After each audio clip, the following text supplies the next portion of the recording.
ከጊዜ ወደ ጊዜ እየተበራከተ የመጣው የመንገድ ላይ የተሽከርካሪ አደጋ እጅግ የበርካታ ዜጎቻችን ሕይወት እየቀጠፈ ይገኛል። በምዕራብ ሸዋ ዞን ደንዲ ወረዳ 57 መንገደኞችን ባሳፈረ ተሽከርካሪ ላይ በደረሰ አደጋ የ18 ሰዎች ሕይወት ማለፉን ፖሊስ አስታወቀ።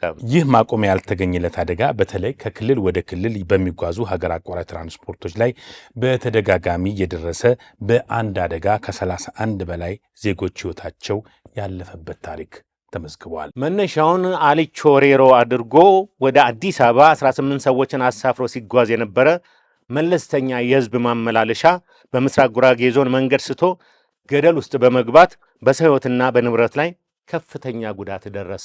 በእነዚህ እልቂትን ባስከተሉ አደጋዎች ዙሪያ ምንም ሲባል ምንም ሲደረግ አይሰማም።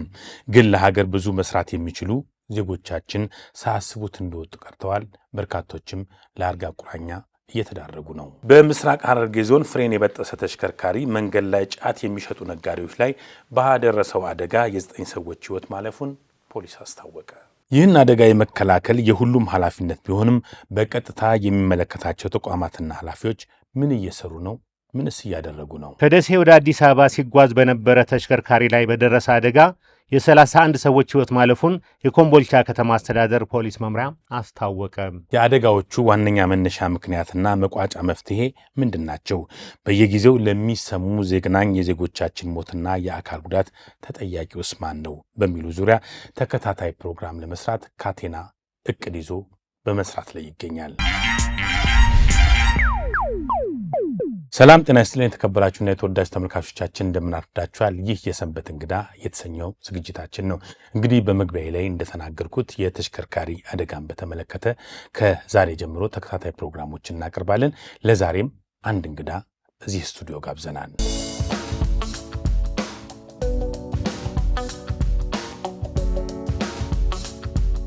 እሺ፣ በድጋሚ መልካም ቆይታ እላለሁ። እንግዲህ እንግዳችን ካላቸው ጊዜ ቀንሰው እዚህ እኛ ጋር ይገኛሉና መጀመሪያ እስቲ እንኳን ደህና መጡ እላለሁ። በካቴና ፕሮግራም ስም ራስዎንና ሙሉ ኃላፊነትዎን ያስተዋውቁ። እሺ፣ አመሰግናለሁ። አማረ ታረቀኝ እባላለሁ። የአዲስ አበባ ትራፊክ ማኔጅመንት ባለስልጣን ምክትል ዋና ዳይሬክተር። እንግዲህ ብዙ የምንነጋገራቸው ነገሮች አሉ በእናንተ ጉዳይና እንደው አቶ አማረ ዋና ዋና ለመግቢያ የሚባሉ የባለስልጣኑ ዋና ዋና ስፔሻሊ እኛ ጉዳያችን አደጋን ከመከላከልና የተሽከርካሪ አደጋን ከመከላከል ረገድ ስለሆነ ከዚህ ጋር የተያያዙ ዋና ዋና ጉዳዮችን ቢገልጹልኝ እንደ መግቢያ። እሺ፣ አመሰግናለሁ እንግዳ አድርጋችሁ ስለጋበዛችሁኝ። በቅድሚያ እንግዲህ አዲስ አበባ ትራፊክ ማኔጅመንት ባለስልጣን በአዋጅ 84 2016 የተቋቋመ ከተማውን በበላይነት የትራፊክ እንቅስቃሴን የሚመራ ነው። ዋና ስራው የትራፊክ ፍሰትን ማሳለጥ፣ አደጋዎችን መቀነስ ራዕይ አድርጎ የተቋቋመ ነው ማለት ነው። እንግዲህ 18 ዝርዝር ተግባራት አሉ። እነዚያ ዝርዝር ተግባራት በጥቅል ወስደን ስናያቸው ሁለት ዋና ጉዳዮችን የሚያጠነጥኑ ናቸው ማለት ነው። ያ ማለት ከተማ ውስጥ ያለ የትራፊክ እንቅስቃሴ ሰላማዊ ተቀባይነት ያለው እንዲሆን መስራት እና የትራፊክ አደጋ እንዲቀንስ የበኩሉ ሚና መወጣት ላይ ትልቅ ተልዕኮ ተሰጥቶት እየሰራ ያለ ተቋም ነው ማለት ነው። ኦኬ፣ ይሄ የትራፊክ አመራርና አስተዳደርን ስራ በበላይነት መምራት ሲባል ምን ማለት ነው? ምን ነው በበላይነት የሚመራው? እንግዲህ መንገድ ደህንነትን በበላይነት እናስተባብራለን ስንል አንድ የትራፊክ እንቅስቃሴ ባለበት ከተማ ውስጥ ወይም ሀገር ውስጥ ትራፊክ እንቅስቃሴው ሰላማዊ ተቀባይነት እንዲሆን መስራት እንዳለ ሆኖ አደጋ መቀነስ ደግሞ ዋና ስራው ይሆናል ማለት ነው። በዚህ ሂደት ውስጥ መሰራት ያለባቸው ጉዳዮች የመጀመሪያውና ዋናው ነገሮች በጥቅሉ በዓለም አቀፍ ደረጃም ያሉ ተሞክሮች 5 መሰረታዊ ነገሮችን መስራት ለትራፊክ ፍሰት መሳለጥ፣ ለአደጋ መቀነስ ምክንያት ናቸው። 5 ይሏቸዋል። የመጀመሪያው ኤዱኬሽን የምንለው ነው። የትምህርት የግንዛቤ ስራዎች በስፋት መስራት ማለት ነው። ስለዚህ የትምህርት ስራ፣ የግንዛቤ ስራዎች ስለ መንገድ ደህንነት በስፋት መስራት አለባቸው። እነዛ ካልተሰሩ የሚፈለገው የትራፊክ አደጋ መቀነስ ላይመጣ ይችላል ማለት። ስለዚህ አመለካከት ላይ መስራት ያስፈልጋል። ህጎቹ ምን ይላሉ? አሽከርካሪ ምን ነገሮችን ተጠቅሞ ማሽከርከር አለበት? የትራፊክ ምልክቶች ምን ናቸው? በየትኛው ፍጥነት ወሰን ማሽከርከር አለብኝ? በጥቅሉ እንደ ሀገራችን ደንብ 557 2016 የመንገድ ትራንስፖርት ተጠቃሚዎችን በበላይነት የሚዳኝ ደንብ አለ። ስለዚህ ይሄ ደንብ አሽከርካሪዎችንም እግረኞችንም አጠቃላይ የተሽከርካሪ ቴክኒክ ምርመራንም በሙሉ በማከለ መልኩ ክፍተቶች ሲኖሩ የምናስፈጽምበት ደንብ ነው ማለት ነው። ስለዚህ ይህን ተረድቶ በአግባቡ በኃላፊነት ከማሽከርከር አኳያ አሽከርካሪዎች፣ እግረኞችም የእግረኛ አጠቃቀማቸው መምሰል እንዳለበት፣ ራሳቸውን ከትራፊክ አደጋ እንዴት ይከላከላሉ የሚለውን ሰፋፊ የግንዛቤ ስራዎች ይሰራሉ ማለት ነው። ሁለተኛው መሰራት ያለበት ጉዳይ ለፍሰት ማሳለጥም አደጋ ለመቀነስም ከትምህርት ከግንዛቤ ባለፈ ደግሞ ህግ የማስከበር ስራ መሰራት አለበት ማለት ነው። አንድ ለውጥ ሊመጣ የሚችለው የትራፊክ አደጋ ሊቀንስ የሚችለው ተፈጠረ ግንዛቤ እንዳለ ሆኖ ከግንዛቤ ባለፈ ደግሞ ህግ የማስከበር ስራ በአግባቡ ሲፈጸም ነው ማለት ነው። ለዚህ የቁጥጥር ስራ በአዲስ አበባ ጠቅላይ መምሪያ በፖሊስ አማካኝነት የሚሰራ ስራ አለ። በእኛም በትራፊክ ማኔጅመንት ባለስልጣን ኦፊሰሮችም የሚሰራ ስራ አለ ማለት ነው። ለዚህ ኢንፎርስመንት የምንለው ሁለተኛው ነው። ሶስተኛው ኢንጂነሪንግ የምንለው የምህንድስና ስራ መስራት ያስፈልጋል። አንዱ ቅድመ መከላከል ላይ ትኩረት ተደርጎ ለምሳሌ አሽከርካሪዎች ከፍጥነት ወሰን በላይ እንዳያሽከረክሩ የፍጥነት መገደቢያዎችን በመስራት ምልክቶችን፣ ማመላካቻዎችን በመስራት መጋጠሚያዎችን ፍሰት እንዲሻሻሉ ሲግናላይዝ በማድረግ ቦላርድ የምንላቸው አደጋ ሊከላከሉ የሚችሉ ስራዎችን በጥቅሉ የሚሰራ የቀለም ቅብ የመሳሰሉ ስራዎችን የሚሰራ ነው ማለት ነው። እነሱ ቅድመ መከላከል ላይ ይሰራል። አደጋዎች ከተከሰቱ በኋላ ደግሞ እነዚህ ብላክ ስፖት ብለን የምንጠራቸው ለአደጋ መንስኤ የሚሆኑ ቦታዎችን በመለየት የማሻሻያ ስራዎችን የሚሰራ ነው ማለት ነው። አራተኛው የባለድርሻ አካላቶችን ሚና በአግባቡ እንዲወጡ ማድረግ ያስፈልጋል ማለት ነው። እንዳልኩ ሻርድ የሆነ ሪስፖንሲቢሊቲ ነው የሚኖረው የትራፊክ ማኔጅመንት ባለስልጣን። ምክንያቱም አደጋን ለመቀነስ አንድ ተቋም ብቻውን አይሰራም። እግረኛ ኃላፊነት አለበት፣ ሌሎች የመንግስት ተቋማት ኃላፊነት አለባቸው። ለምሳሌ አክራ መንገዶች ሲሰሩ ለትራፊክ አደጋ መንስኤ የሚሆኑ ጉዳዮች ባለፈው የትራንስፖርትና ሎጂስቲክስ ሚኒስቴር ጥናት አጥንቶ ነበር እና ወደ 68 በመቶ የሚሆኑት በአሽከርካሪ የባህሪ ችግር ምክንያት የሚከሰቱ ናቸው ለአደጋዎቹ መንስኤ። ወደ 14 በመቶ የሚደርሱት ደግሞ የተሽከርካሪ ቴክኒክ ብቃት ጋር የሚያዙ ጉዳዮች ናቸው። ከዛ ባለሰ ደግሞ ትንንሽ ቁጥር ፐርሰንትም ሸር ቢወስድ የአየር ሁኔታዎች፣ የመንገዶች ሁኔታዎች የራሳቸው ሚና ይኖራል ማለት ነው። ስለዚህ ከመንገድ ጋር ተያይዞ የመንገዶች ባለስልጣን ስራዎችን በሚሰራበት ጊዜ የሴፍቲ ጉዳይ ኮንሰርኑ ኑሮት አብሮ ይሰራል ከከቨሬጁ ባለፈ ማለት ነው።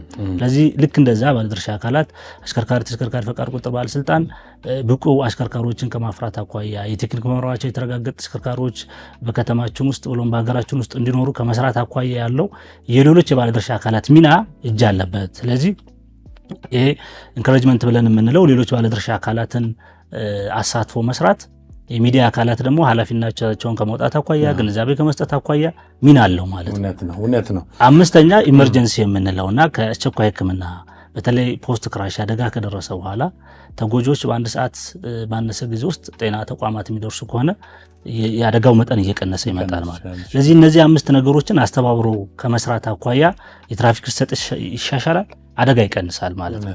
እነዚህን አስተባብሮ ከመስራት አኳያ ሚናውን እየተወጣ ያለ ተቋም ነው።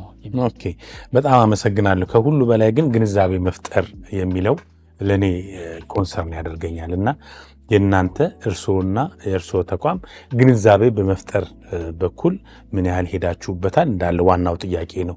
ከሁሉ በላይ ደግሞ በተለይ የሚያስተናብሩ ልጆች ግንዛቤ ከመፍጠር በላቀ ሁኔታ ወደ ቅጣቱ ያመዝናሉ የእናንተ ልጆች እየተባለ በጣም ብዙ ሲማረር ይታያልና አንዳንድ ጊዜ ተደብቆ ሁሉ ነገሮችን ይዞ ወደ ቅጣቱ የሚሄድ ነገር አለና እንደ ሀገር ላለን ለምን መስዋዕት እያደረግነው ያለው ህብረተሰብ ያሳዝናልና ግንዛቤ መፍጠር ማለት ምን ማለት ነው? እናንተ ለልጆቻቸው የምትሰጡት አቅጣጫ ምንድን ነው? ህግ እስኪጣስ ጠብቆ መቅጣት ነው ወይንስ ህግ ከጣሰ በኋላ ድጋሚ ሁሉ ያ ነገር እንዳይሰራ ከማድረግ በኩል የምር ስራዎቹ እንዴት ይመዘናሉ እናንተ? በጣም ጥሩ ጥያቄ ነው። እንግዲህ እንዳነሳው ግንዛቤ ከመስጠት አኳያ እኛም ዓለም አቀፍ ተሞክሮችን በመውሰድ እነዚህ 5 ብለን ያስቀመጥናቸውን ስራዎች እንሰራለን። በተለይ የግንዛቤና የቁጥጥር ስራው ምን ይመስላል ብለን ስናይ ግንዛቤ ስራ የሚሰራ ራሱን የቻለ ስራ ክፍል አለ። የቁጥጥርን ስራ የሚሰራ ደግሞ ራሱን የቻለ ስራ ክፍል ነው ያለው ማለት ነው። ስለዚህ ግንዛቤን ስራ ነው የሚሰራው። ቁጥጥር የሚሰራ ተቆጣጣሪ ደግሞ የመቆጣጠር ኃላፊነት ህግ የተላለፈውን አካል አሽከርካሪ ሊሆን ይችላል፣ እግረኛ ሊሆን ይችላል፣ ደንብ የማስከበር ስራ ነው የሚሰራው ማለት ነው። ስለዚህ ሁለቱም የየራሳቸው ስራ ክፍል ነው ያላቸው ማለት ነው። ከዛ አኳያ አሽከርካሪዎች እንዲረዱት ምን ተሰርቷል የሚለውን ነገር እንግዲህ እኛ 4 ሚዲያዎች የቴሌቪዥን ጣቢያ 4 ኤፍኤም ሬዲዮ ጣቢያዎች ላይ ሰፋፊ የግንዛቤ ስራ ለመስራት ያለንበት ሁኔታ ነው ያለነው። እየሰራን ነው። አመቱ ሙሉም ሰርተንበታል። ከዛ ባለፈ ደግሞ 30 ደቂቃ አየር ሰዓት በመውሰድ ደህና ግቡ የሚል ፕሮግራም አዘጋጅተን 44 ከ2 ተኩል እስከ 3 ሰዓት እንሰራለን። ይሄ በማዕከል የሚሰሩ ነው። ትልልቅ ታዋቂ ሰዎችን በመጠቀም በጣም ተጽዕኖ ፈጣሪ ሰዎችን በመጋበዝ ስለ መንገድ ደህንነት፣ ስለ ትራፊክ አደጋ አስከፊነት፣ አጠቃላይ ደግሞ እግረኞች በምን መልኩ መንቀሳቀስ እንዳለባቸው፣ አሽከርካሪዎችም እንዴት ማሽከርከር እንዳለባቸው አደጋ ተከላክለው የግንዛቤ ማስጨበጫ ስራ አጫጭር ስፖርቶች በማዘጋጀት ይሰራል። በካሪክለም ደረጃ ትምህርት ቤት የመጀመሪያ ደረጃ ትምህርት ቤት በተለይ በማህበራዊ ሳይንስ ትምህርቶች ላይ የመንገድ ደህንነት ትምህርት እንዲካተት ተደርጓል። ለአደጋ ተጋላጭ የሆኑ ትምህርት ቤቶች አካባቢ በዚህ ዓመት ወስደን ብናይ ከ1100 ተማሪዎች በላይ አሰልጥነን ከአዲስ አበባ ፖሊስ ጠቅላይ መምሪያ ጋር በጋራ በመሆን ትምህርት ቤት መውጫና መግቢያ አካባቢ ላይ የማስተባበር ስራዎች ይሰራሉ። እነዚህ ብሮሸሮች፣ ፓምፕሌቶች፣ ሰፋፊ የግንዛቤ ስራ ይሰራል ማለት ነው። ጎን ለጎን ደግሞ የቁጥጥር ስራዎች ይሰራሉ። ስለዚህ ከግንዛቤ ያለፈው የግንዛቤ ስራ መስጠት እንደተጠበቀ ሆኖ ሶሻል ሚዲያዎችንም ጭምር የተቋሙን በመጠቀም የቁጥጥር ስራዎች ደግሞ ይሰራል። ይሄ የቁጥጥር ስራ በእኛም በአዲስ አበባ ፖሊስ ጠቅላይ መምሪያም በጋራ የሚሰራ ነው ማለት ነው። ካነሳው ጥያቄ አኳያ ተደብቆ የመቅጣት ሁኔታዎች ይታያሉ የሚለው ትልቁ ነገር አመለካከት ላይ ብዙ ያለ መቀየር እንደሆነ ያሳያል ማለት ነው። አሁን ሰው ህግ አክብሮ የሚያሽከረክር ከሆነ ተደበቀም አልተደበቀም ተቆጣጣሪው ህግ አስከባሪው ምን ያስጨንቀዋል የሚለውን ደግሞ ወደ ራስ ወስዶ ማየት ጥሩ ይመስለኛል። ትራፊክ ተቆጣጣሪ ሲኖር ህግ የሚከተል ትራፊክ ውስጥ መደበቅን ምን አመጣው? አሁን የኔ ጥያቄ ምንድነው አደጋን መከላከል እስከሆነ ድረስ ዋናው ዓላማ አደጋ እንዳይደርስ ነው። ዋናው በዚህም በዛም ተባለ ማለት ነው። የሆነ ቦታ ላይ ተደብቆ መቅጣትና ምን ምንድነው አሁን ዋናው የዛ ነገር ዓላማው? ጥሩ ዓላማው ምንድነው? አባሮሽ አይሆንም ወይ? ጥሩ ጥያቄ ነው። ዓላማው ምንድነው? አሽከርካሪዎች ትራፊክ ተቆጣጣሪን ሳይሆን ማየት ያለባቸው ህግ ነው ማክበር ያለባቸው። ስለዚህ ቁጥጥር ስታደርግ ተገማችን መሆን የለብህም። ተገማች ማለት ምን ማለት ነው? ሰዎች አይ እዚህ አካባቢ ላይ ነው የሚቆጣጠሩት ተብለው በግልጽ የሚታዩ ቦታዎች ላይ ሲደርሱ ከስፒድ በላይ አለማሽከርከር ወይ ከፍጥነት ወሰን በላይ አለማሽከርከር፣ እዛ አካባቢ ላይ ደግሞ ትራፊክ ተቆጣጣሪ የለም ሲባል ከፍጥነት ወሰን በላይ ማሽከርከርን መልመድ የለባቸውም። ስለዚህ አለመታደል ሆኖ ከድገት ጋር የሚያያዝ ጉዳይ ሆኖ እንጂ ሲሲቲቪ ካሜራዎች በሁሉም ቦታ እኮ ብንገጥም እና ከተማ በሙሉ በሲሲቲቪ ካሜራዎች መቆጣጠር ቢቻል ይሄ ኮምፕሌን አይነሳም ነበር ማለት ነው። ስለዚህ ሰዎች ህግን ነው እንጂ ስርዓትን እንጂ ማክበር ያለባቸው ከግለሰብ ጋር ከተቆጣጣሪ ጋር ሊታይ የሚገባ ሊያያዝ የሚገባ ጉዳይ መሆን የለበትም ነው። ተገማች መሆን የለበትም የሚል እሳቤ ለማያዝ ከዛ ውጭ ግን መቆጣጠርን መደበቅን ዓላማ አድርገን አይደለም የምንሰራው። ግን እንደዛስ ቢሆን ምን ህግ አክብሮ የሚያሽከረክር አሽከርካሪ ምን ያስቸግረዋል? ምንድነው የሱ መብት የሚነካው የሚለው ነገር መወሰድ አለበት። ብዙ ጊዜ ግን እንደዚህ አይነት ሐሳብ የሚያነሱ ሰዎች ለምንድነው ብለን ለማየት ስንሞክር ቁጥጥር በማናደርግባቸው ቦታዎች ላይ የሚያሽከረክሩበት የፍጥነት ወሰን ከተፈቀደ ፍጥነት ወሰን በላይ ያሉና ተቆጣጣሪዎች ባሉበት አካባቢ ላይ መረጃ ሲኖራቸው የሚያሽከረክሩበት የፍጥነት ወሰን በጣም ይለያያል። ስለዚህ ህግን ስርዓትን አክብሮ ማሽከርከር እንጂ ከግለሰብ ጋር ከተቆጣጣሪ ጋር መገናኘት የለበትም የሚል ሐሳብ ነው። ልክ ነው። እኔም አቶ አማረ ደግፋለሁ ይሄን ነገር። ጭንቅላታችን ላይ ካልተሰራ ነገሮች አዩኝ አላዩኝ ብሎ ጨዋታ ምንም አይመችም። የሰለጠኑት ዓለም ሲኬድ ትራፊክ ኖረም አልኖረም ሰው ነው እንደውም መብራት ጥሰህ ብትሄድ ለፖሊስ ጠቁሞ አማረ የሚባል ሰውዬ መብራት ጥሷል ብሎ ለህብረተሰቡ የሚነግረው ቴክኖሎጂም ስለሚጠቀሙ ግን እኔ ምንድነው መሰለህ የኔ ጥያቄ ቦታዎቹም ይታወቃሉ አይደል? አሁን ራዳር ይዞ የሚቆሙ ትራፊኮችና ምናምን ያሉበት ቦታዎች ይታወቃሉ። እኛ በምንሄድበት ጊዜ በተሽከርካሪ በትራንስፖርትም ስንጠቀም እዛ አካባቢ ያለ ቀስ ብሎ የሚሄድ ነገር አለ። ይሄ ሌላ ቦታ ልክ እነዛን ሰዎች ሲያልፉ ደግሞ ይዛው የመንደርደር ነገር አለና እኔ ምንድነው ዘላቂ መፍትሄ ከማስቀመጥ አንጻር ነው። ስለዚህ ይሄ እንዳለ ሆኖ እናንተ ያነዛን አሽከርካሪዎች ያሉኝ ነገር አለ ቴሌቪዥኑ ምኑ አዌርነስ መፍጠሩ እንዳለ ሆኖ መሪ የያዘውን ትራፊክ የምታገኙበት መንገድ እንዴት ነው? ከዛ ከቁጥጥር ውጪ አሁን ለምሳሌ እኔ ስመጣ ይዞኝ አስተምሮኝ እንኳን ቢቀጣኝ ጥሩ ነበር። ይሄ ነገር እንደዚህ መሆን የለበትም። የምታደርሰው አደጋ ጉዳቱ ነገ ብዙ ተማሪዎችን ብዙ ሰዎችን ያሳጣናል ብሎ የማስተማርና የማሳወቅ ነገር ያ ሰው ደግሞ እንዳይሰራ የማድረግ ነገር ይህን የማድረግ እንትኑ አላቸው። አው እንግዲህ እኛ ተቆጣጣሪዎች በትንሹ የመጀመሪያ ዲግሪና ከዛ በላይ ያላቸው ተቆጣጣሪዎች ናቸው። ግንዛቤ ለመስጠት የአቅም ውስንነት ይኖራል ተብሎ አይታሰብም። ሁሉም ሰው ደግሞ ተቀራራቢ መረዳት አለው ማለት ያስቸግራል። ከዛ ውጭ ግን ስራ ሲሰጥ አንድ ሰው ተግባርና ኃላፊነት አብሮ የሚሰጥ ነው የሚሆነው። ህግ አስከብር ተብሎ ስምሪት የተሰጠው አካል ህግ የማስከበር ኃላፊነት ነው ያለው። ግንዛቤ ፍጠር ብለህ ስምሪት የሰጠው አካል ግንዛቤ መፍጠር ኃላፊነት ነው ያለበት። ስለዚህ ከስራቸው አኳያ ተግባራቸው ነው እየፈጸሙ ያሉት ማለት ነው። በዛ ሂደት ውስጥ የሚጠፉ ጥፋቶችን ሰውኛ ዳኝነት አይሰጥም ማለት ደግሞ አይደለም እሱ ማለት ይሄ ከሰው ሰው ሊለያይ ይችላል፣ ሰብጀክቲቭ ነው የሚሆነው።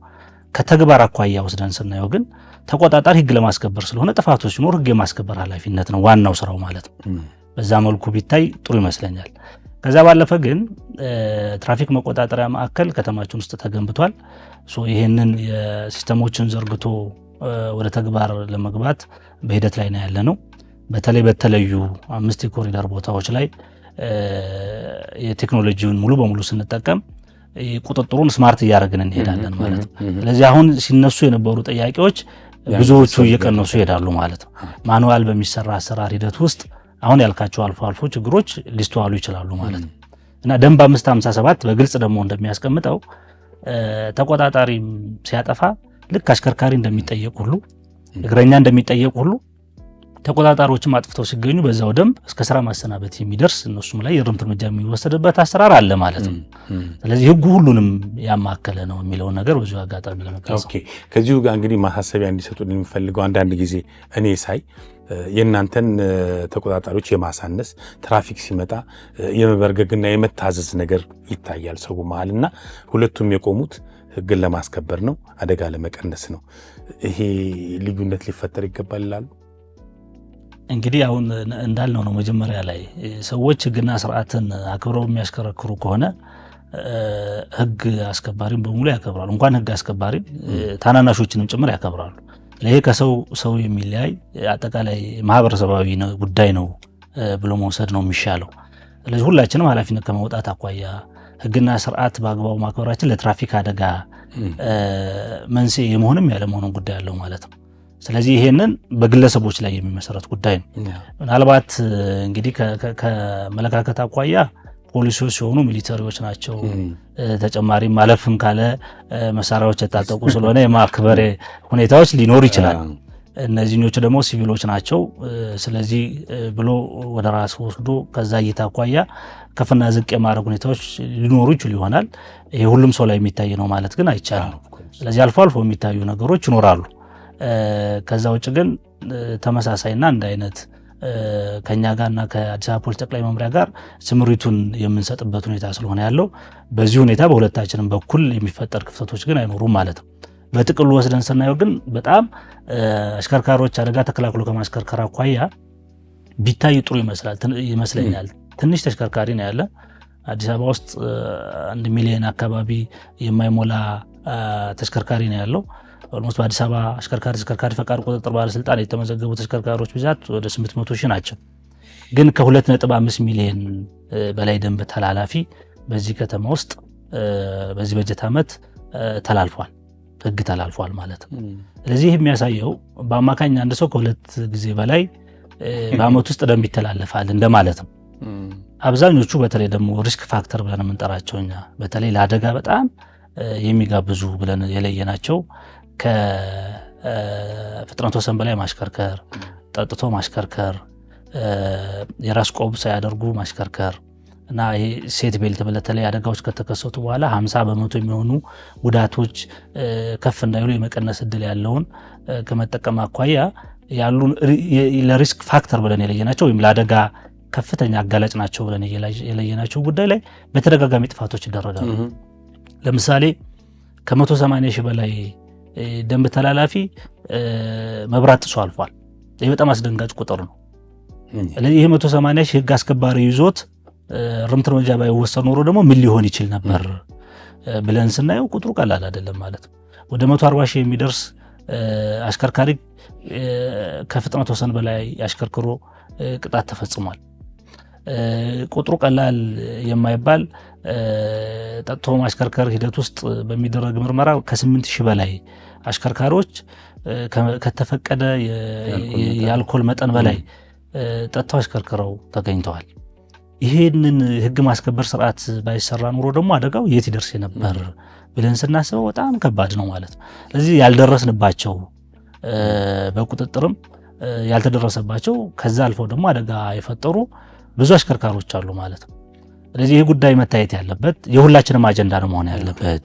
ሰው እንደወጣ እየቀረ ነው የሚለውን ነገር በደንብ መረዳት ያስፈልጋል ማለት ነው። እዚህ እኔ ሚና አለኝ የሚለው ሁሉም አካል ሚና አለው። ባይዘው የመንገድ ደህንነት እንዲጠበቅ ሁሉም እግረኛው ኃላፊነት አለበት። ራሱን ከአደጋ ተከላክሎ መንቀሳቀስ መቻል አለበት። አሽከርካሪዎች ለትራፊክ አደጋ ሊያጋልጡ የሚችሉ ነገሮችን ግምት ውስጥ በማስገባት ከአደጋ ተከላክለው ማሽከርከር አለባቸው። ሚዲያ ተቋማት ግንዛቤ መፍጠር አለባቸው። የመንግስት ተቋማት እንደኛ አይነት ተቋማት ደግሞ ትልቅ ኃላፊነት ስላለባቸው አሁን ስናነሳ የነበረው ነገሮች ከግንዛቤም ከቁጥጥርም የኢንተርቬንሽን ስራ ባለድርሻዎችን አስተባብሮ ህግ የማስከበር ስራ በደንብ ካልተወጣን በቀር ለአንድ ተቋም ለሆነ አካል ብቻ ሰተን ምንተው አይደለም። ስለዚህ የባለፈው ዓመት መረጃ ወስደን ስናይ ወደሱ እንመጣለን። አቶ አማረ